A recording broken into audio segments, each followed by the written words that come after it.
All right. So what is your opinion regarding making up years of missed Salah? So there are two different opinions on this particular topic. That where somebody has consistently missed or abandoned their prayers for long periods at a time, then there are two different opinions about their obligation to make up for those prayers. Some say that you do not need to make up for those prayers, and some say that you do need to make up for those prayers. Now, either way, the priority, okay, the priority is for you to get consistent on your current prayers and make sure that your current prayers are of a high quality. All right. So that is your number one priority.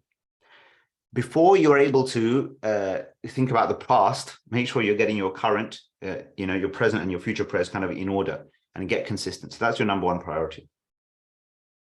Now, in terms of making up for prayers of the past, some say, as I said, that yes, you need to make them up, meaning you considered yourself to be a Muslim. You considered yourself to be a believer, right? It isn't that you had consciously left the deen. You considered yourself to be a believer. You are aware of the obligation, even if it was in loose terms, right? You're aware of the fact that, yes, I should be praying or I have to pray, but you just didn't. You just didn't. So maybe initially it was like a deliberate choice, and after that it became a habit, and then maybe you didn't even think about it too much, right? Prayer times were just coming and going, and you just left them all together. Now, they would say that, yes, you should slowly try to make up those missed prayers, because within you, you had this consciousness or this idea of that it was an obligation, and therefore they say you need to make up for that obligation. So how would you do that? Sometimes a practical way of doing it is suggested that every time you do an obligatory prayer of the current time, then you just add a prayer of a previous time. Okay, so typically before you pray the current prayer that you're going to pray, you would just pray one from the past at the same time. Now, technically speaking, so let's say you missed a Fajr prayer in the past, now you want to make it up. You don't have to do it at Fajr time now. You see, you can actually do that at any time. So in a sense, it almost starts to become like a voluntary prayer, almost, you see, just extra units of voluntary prayer. And that's why also it's mentioned in some prophetic reports about voluntary prayers being expiations for the deficiencies in obligatory prayers. Now, some say it makes up for missed obligatory prayers in the past. Some say it's only to do with making up for the quality, like the kind of deficiency in terms of the quality or mistakes that are made in prayer, for example. Anyway, so that's one way to do it. Okay, I'm about to pray Fajr for now. Then I pray two units of a Fajr prayer from before to make up for a previous Fajr, and now I'm going to do my Fajr now, for example. And same with Dhuhr, Asr, etc. This is suggested just as a way to make it an easy, consistent habit, for example. And then that would also take priority over any current Sunnah and Sunnah prayers and voluntary prayers, etc. Now, others say that no, you don't need to make up for prayers in the past, and there's no such example of that having to be the case.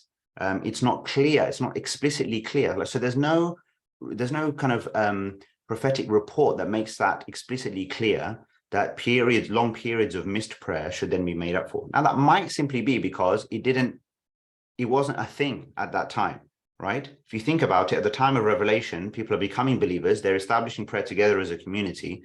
There wasn't necessarily a thing of, whilst I'm a believer, I'm also going to miss my prayers. Do you see? It's kind of maybe on an odd occasion, once or here, delayed, missed, forgotten, sleeping, whatever, like, yeah, one-off, but like consistently doing it over and over again. At that time, as some prophetic reports indicate, it was almost that if you were to abandon prayer in that way, well, that was a sign you weren't really a believer in the first place, regardless of what you were saying. You see? Regardless of what you were saying. So this is quite an important point, because you see, those who say that you can't make up for previous prayers, part of the reason why they say that, or the underlying kind of philosophy behind that, if you want to say, is because they say, well, if someone has abandoned their prayers for years upon years or long periods of time, well, during that time, they weren't really believers anyway. You can call yourself whatever you like. You can label yourself Muslim or whatever. But they will say, well, look, if a person knew that they're supposed to pray and offer their prayers to Allah, but they didn't do so, I mean, again, the label doesn't mean anything. Like, that's the evidence of you being a Muslim or a believer. So in effect, what they would say is, okay, now that you've started again, effectively you renewed your faith and your commitment and your submission. Okay, and now you just go from here and go forward. So I can't resolve this debate, obviously, because this is an age-old debate. Okay, I probably, on a personal note, I probably lean more to the idea that prayers, missed prayers, consciously missed and abandoned prayers one after the other for long periods of time, aren't things that necessarily need to be made up for. And if you are to make up for them in any way, the way you make up for them is by establishing your current prayers as well as possible, and then doing voluntary or extra prayers as much as you can now, right? It is that demonstrates the tawbah or the repentance sufficiently. But others will say, and that no, you need to make up for them. So it's hard for me to, I can only present those different opinions to you. I can give you what I lean to, but obviously at the end of the day, you have to make an individual choice about what you're going to do.